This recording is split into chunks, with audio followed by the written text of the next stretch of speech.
What lengths would you go to protect your family? In ancient Greece, this question drove two sisters to commit an act of revenge so shocking that the gods themselves transformed them into birds to escape its consequences. This is the dark tale of Procne and Philomela, a story of sisterly love twisted by betrayal into something terrifying. In the golden age of Athens, there lived two sisters, daughters of King Pandion. Procne, the elder sister, was known for her grace and wisdom, while Philomela possessed a voice so beautiful it rivaled the sweetest songs of birds. Their bond was unshakable, or so they thought, until the day a foreign king arrived at their father's court.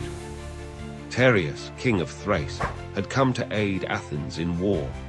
His bravery and strength caught the eye of King Pandion, who offered his daughter Procne in marriage. The wedding was celebrated with great fanfare, but as Procne departed for Thrace, she and Philomela wept bitter tears at their separation. Neither sister knew then how their tears would pale compared to those they would shed in the years to come. 5 years passed in the cold northern kingdom of Thrace. Procne, though now mother to a young son named Ites, grew increasingly lonely for her sister's company. She begged Tereus to bring Philomela for a visit. Tereus agreed, sailing to Athens himself to escort his sister-in-law. But upon seeing Philomela's beauty, a dark desire took root in his heart. After convincing King Pandion to let Philomela visit her sister, Tereus led her not to his palace, but to a remote woodland cabin. There, he revealed his true nature. He attacked Philomela, and when she threatened to tell everyone of his crime, he committed an act of unspeakable cruelty. He cut out her tongue. Imprisoned in the cabin, Philomela found herself trapped in silence. But the sisters' story teaches us that the human spirit cannot be so easily crushed. Unable to speak, Philomela turned to her loom. Over many months, she wove a tapestry depicting Tereus's crimes in vivid detail. She convinced a servant to deliver this message to her sister. When Procne saw the tapestry, her world shattered. The husband she had trusted had destroyed her beloved sister's life. Grief turned to rage, and rage to a terrible plan. During the festival of Dionysus, when women roamed the forests in sacred celebration, Procne rescued her sister from captivity. The sister's revenge would shock even the gods. Procne, consumed by the desire to make Tereus suffer as they had suffered, committed an unthinkable act. She killed her own son, Ites, and served him to his unsuspecting father at a feast.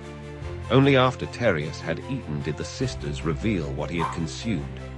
As Tereus realized the truth, he flew into a murderous rage. He chased the sisters with his sword drawn, intent on destroying them. But the gods, witnessing this spiral of violence and vengeance, chose to intervene. In a moment of divine transformation, they changed all three into birds. Procne became a nightingale, forever singing songs of mourning for her son.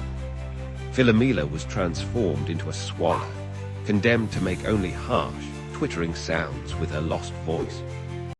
Tereus became a hoopoe, destined to wear a crown of feathers as a cruel reminder of his royal status, and to live as a bird of unclean habits.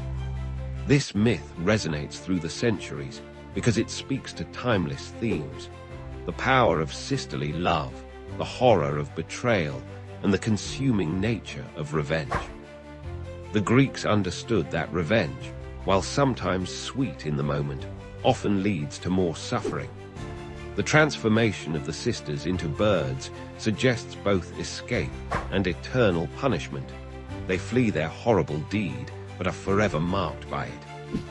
Even today, ancient Greeks believed they could hear Procne's mournful song in the nightingale's call, a mother forever lamenting her child.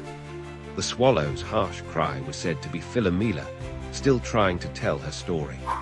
These birds became symbols of spring's return, but also of the dark potential that lies within human nature. The tale of Procne and Philomela appears in art throughout history, from ancient Greek vases to Renaissance paintings. It reminds us that justice and revenge are not always the same thing, and that violence, even in the name of retribution, creates its own cycle of suffering. The sister story raises uncomfortable questions about justice, vengeance, and the prices we pay for both. In our modern world, where calls for justice and revenge often blur together, this ancient tale still holds relevant warnings. It shows us how violence begets violence, how victims can become perpetrators, and how the desire for revenge can lead us to betray our own values. Yet it also speaks to the unbreakable bonds of sisterhood and the human capacity to find ways to speak truth, even when silenced. The next time you hear a nightingale's song or a swallow's call, remember Procne and Philomela. Their story reminds us that while the path of revenge may seem sweet, it often leads to transformations we never intended. Sometimes justice comes not through vengeance, but through breaking the cycle of violence altogether.